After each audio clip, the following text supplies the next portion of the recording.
पुणे जिल्ह्यातील गावे आणि वाड्यातील धोकादायक लहान पूल आता पाडण्यात येणार आहेत। इंद्रायणी नदीवरील कुंडमळा पूल दुर्घटनेनंतर पुणे जिल्हाधिकाऱ्यांनी हा मोठा निर्णय घेतलाय।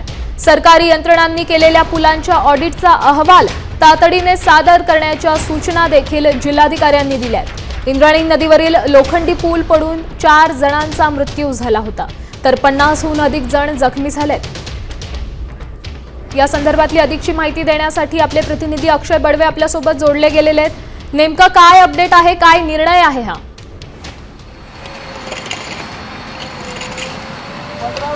निश्चितपणाने मावळमध्ये जी घटना घडली त्याच्यानंतर आता जिल्हा प्रशासनाकडून कार्यवाहीचा बडगा जो आहे तो आता उगारण्यात सुरुवात झालेली आहे।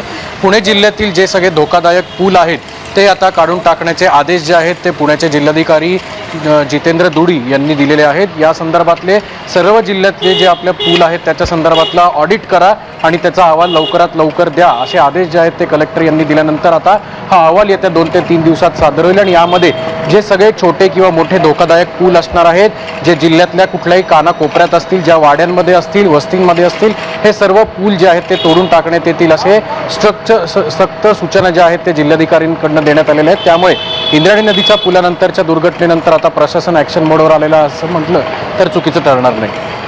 नक्कीच धन्यवाद अक्षय दिलेल्या या सविस्तर अपडेटसाठी। आपण पाहू शकतोय हा पूल पडल्यानंतर 4 जणांचा दुर्दैवी यात मृत्यू झालाय आणि 50 जण जखमी देखील झाले। त्यानंतर हा निर्णय घेण्यात आलाय की इतर सगळ्या पुलांचे ऑडिट होणार।